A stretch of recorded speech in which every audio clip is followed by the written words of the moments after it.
तो हेलो दोस्तों, कैसे हो आप सब लोग। आज मुलाकात मेरे बाबा से होती है। थोड़ी देर हम बाबा से बात करते हैं और उसके बाद सीधा निकल जाते हैं इजहार भाई के दुकान पर। मैं इजहार भाई को बताता हूं कि मुझे मेरे बैक कवर पर अपने चैनल का नाम चाहिए।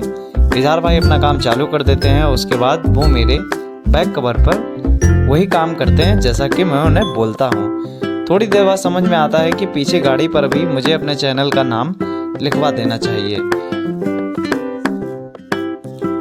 वो काम कंप्लीट करते ही मैंने उन्हें बताया कि आप मेरी गाड़ी में कारपेंटर ब्लॉग भी लिख दीजिए, क्योंकि मैं थोड़ी बहुत ब्लॉगिंग भी कर लेता हूँ। उसके बाद सीधा पहुँचते हैं हम अपनी दुकान पर थोड़ी देर रुकता हूँ और तुरंत ही ये माइका का बंडल आ जाता है। फिर क्या, मैं उठाता हूँ अपनी बाइक और सीधा निकल जाता हूँ अपनी साइट की ओर। आज मेरी साइट प्रारंभ होने वाली थी, जो कि बज गए थे दिन के 1 बजे के बाद। मैंने कहा कोई बात नहीं, अगर 1 बज गया है तो काम तो होगा ही, भले ही थोड़ा लेट हो। फिर हम सीधा पहुंचते हैं कस्टमर के घर पे। कस्टमर के घर के बाहर खड़े रहते हैं थोड़ी देर। पता चलता है कि अंदर साफ सफाई हो रही है। वो लोग बहुत अच्छे हैं जहां हम काम कर रहे हैं। उसके बाद उन्होंने हमको अपने घर पे सोफ़ा सेट पर बैठाला और कहा कि थोड़ा इंतज़ार करो। इंतज़ार करने के बाद हम आ गए अपने अंदर आने के बाद कल जो पार्टीशन मैंने तैयार किया था उसको खोलना था और उसमें माइका पेस्टिंग करनी थी। जैसा कि आपको दिख रहा है, मेरा एडवांस सीट लगी हुई है। फिर हम एडवांस सीट लगाने के बाद सीधा निकल आते हैं अपनी दुकान की ओर।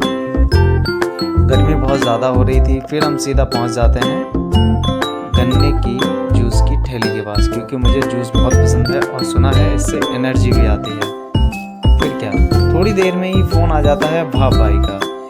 ये मेरे दोस्त अल्ताफ़ की दुकान है। इनकी दुकान पे बहुत भीड़ होती है क्योंकि ये बहुत अच्छा प्रोडक्ट सेल करते हैं। कमालगंज की सबसे पुरानी दुकान इन्हीं की है। थोड़ी देर बाद कस्टमर हमारी दुकान पर आते हैं और कहते हैं कि फरखाबाद आपको चलना पड़ेगा, क्योंकि मुझे कुछ सामान WPC की सीट चाहिए थी। फिर मैं पहुंचता हूं सीधा SD शर्मा जी के पास, जहां पर वो मुझे कुछ फ़ोटोज़ दिखाते हैं और मैं सिलेक्ट कर अपने कमालगंज की ओर निकल आता हूं।